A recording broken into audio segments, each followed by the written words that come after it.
Friend, जैसा कि आप देख सकते हैं सर्कुलर नंबर 6 2022 जो है वो 17 मार्च 2022 को आया था। क्यों आया था ये सर्कुलर?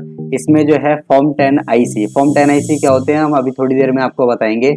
और ये जो है असेसमेंट ईयर 2020-21 के लिए आया था। फॉर्म 10 आईसी की जो डेट है वो एक्सटेंड कर दी गई है 30 जून 2022 तक की। अब फॉर्म 10 आईसी क्या है वो हम आपको पहले डिटेल में बताते हैं, उसके बाद जो है इसे समझेंगे कि सर्कुलर में हमें क्या क्या इन्फॉर्मेशन का ध्यान रखना है और किस तरीके से काम होगा इस फॉर्म 10 आईसी का, किस तरीके से हम ये फिल करेंगे, सारी चीज़ें बताएंगे। तो देखिए, सबसे पहले जो फॉर्म 10 आईसी है वो है क्या। फॉर्म 10 आईसी उस केस में फिल होता है जब एक पर्सन कहने का मतलब है कि जो डोमेस्टिक कंपनी है, डोमेस्टिक कंपनी आपकी जो अपना आईटीआर फाइल करती थी उसमें जो टैक्स का रेट हुआ करता था 25% का, लेकिन जो 25% है, अब जैसे कोई नई कंपनी खुलती है उसमें लॉसेस भी काफ़ी सारे होते हैं और सरकार को भी देखते हुए ये लगा कि जो है 25% ज़्यादा है, तो हम एक फॉर्म के थ्रू जो है एक एग्जम्पशन, एक रिलैक्सेशन देंगे डोमेस्टिक कंपनीज को जो इनका बेनिफिट उठा सके फॉर्म 10 आईसी जो है वो फाइल करके। अब फॉर्म 10 आईसी फाइल कैसे होगा, वो जो है आपको ऑनलाइन ही पोर्टल पर फाइल करना पड़ेगा। इसमें क्या होगा कि जो भी असेसमेंट ईयर 1 अप्रैल 2020 या उसके बाद से होगा उसमें जो है आपका 22% का टैक्स जो है वो लगेगा किसी भी डोमेस्टिक कंपनी पर। अब इसके बाद क्या आता है, इसमें बताया जाता है कि आपको जो फॉर्म 10 आईसी है ये सबमिट करना है इलेक्ट्रॉनिकली, जैसा कि मैंने अभी आपको बताया। लेकिन कब करना है? ये करना है आपको before due date of filing of return. उसके बाद जो है सेक्शन 139(1), मतलब कि जो आपका रिटर्न की ड्यू डेट होती है, अगर तब तक आप फाइल कर देते हैं या फिर एक बार आपने ये ऑप्शन जो है एक्सरसाइज कर लिया, आपने ये ऑप्शन एक बार सेलेक्ट कर लिया, आपने एग्जाम्शन एक बार ले ली, तो फॉलोइंग ईयर्स में भी जो है जो भी आपके आगे असेसमेंट ईयर्स आएंगे, जो भी आपके आगे फाइनेंशियल ईयर्स आएंगे, उन सब में आपका यही जो है फॉर्म 10 आईसी के थ्रू आपको जो है एग्जाम्शन मिलनी स्टार्ट हो जाएगी। लेकिन अगर आप किसी भी साल में आगे के या किसी भी उसमें अगर आप बिफोर ड्यू डेट से पहले आपकी जो रिटर्न है वो फाइल नहीं होती है या फॉर्म 10 आईसी आप फाइल नहीं करते हैं, जो भी इसमें बेनिफिट मिलेगा वो तभी मिलेगा जब आप अपनी सारी चीज़ें टाइमली फाइल कर लेंगे। जो कंसेशनल रेट आपका 22% है।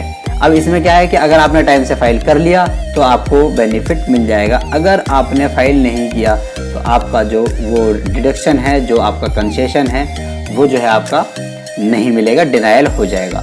लेकिन फिर क्या हुआ कि जब ये आया असेसमेंट ईयर 2020-21 में, अब 2020-21 में देखिए जब आता है ना, तो क्या होता है कि जब पहले साल कोई भी चीज़ आती है तो लोगों को समझने में थोड़ा सा समय लगता है, बहुत सारी चीज़ें जो है नहीं होती हैं लोगों के लिए, तो वो जो है टाइम लग जाता है। तो रिप्रेजेंटेशन लोगों ने फाइल करी, अब बोर्ड के सामने जब रिप्रेजेंटेशन आई इनकम टैक्स के सामने, तो उन्होंने जो है इस बात के लिए समझा, और क्योंकि हमारा जो है पेंडेमिक का टाइम चल रहा है 2020-21 असेसमेंट ईयर से, तभी से स्टार्ट हो गया था, आपको पता ही होगा मार्च 2020 से ही पेंडेमिक स्टार्ट हो गया था, तो लोगों को जो है फर्स्ट टाइम की फाइलिंग थी तो लोगों को काफ़ी जानकारी नहीं थी, तो उसके लिए जो है वो डेट जो है एक्सटेंड कर दी गई।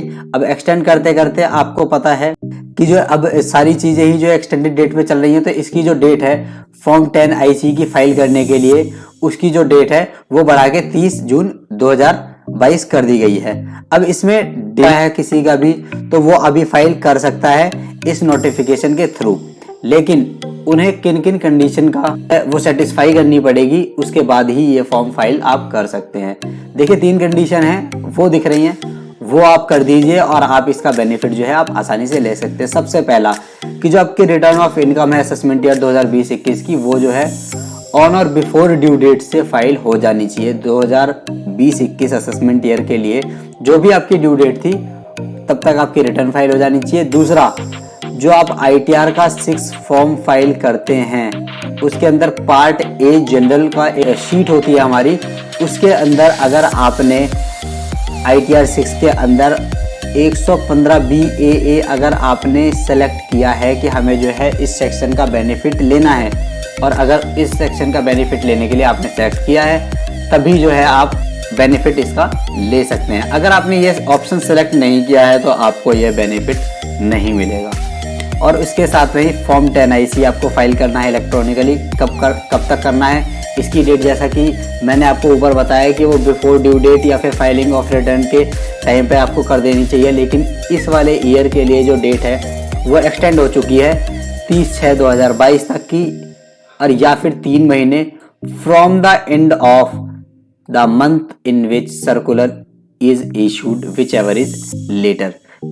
इसमें देखिए, इसमें इन्होंने साफ साफ ये बताया है कि जो भी ये सर्कुलर इशू हुआ है 17 मार्च 2022 को ये सर्कुलर इशू हुआ है, जैसा कि आप देख सकते हैं। अब 17 मार्च 2022 को अगर इशू हुआ है तो इसका जो एंड मंथ होगा वो कब होगा, वो होगा आपका 31 मार्च। अब 31 मार्च होगा तो 31 मार्च के लिए आपको अप्रैल, मई और जून 3 महीने मिल जाते हैं, जैसा कि इन्होंने बताया 30 जून 2022 या फिर 3 महीने। ये दोनों चीज़ ही सेम है, आपके पास 30 जून 2022 दोनों ही कंडीशन में आते हैं। तो आपका जो है जो डेट होगी वो होगी 30 जून 2022। तो आपके पास 30 जून 2022 तक का टाइम है। आप अपना जो 10 IC है, फॉर्म 10 IC, इसको ज़रूर फाइल करें। अगर आपने जो है ये टैक्सेशन की रिबेट लेने के लिए जो आपने ऑप्शन सेलेक्ट किया है तो आप ज़रूर इसका लें, और इसी तरीके से आप अपना फॉर्म फाइल कर सकते हैं ऑनलाइन जा करके। तो आई होप आपको जो है हमारी वीडियो पसंद आई होगी। अगर आपको हमारी वीडियो पसंद आई है तो चैनल को सब्सक्राइब कीजिए, वीडियो को लाइक कीजिए, शेयर कीजिए और स्टे कनेक्टेड। जय हिंद,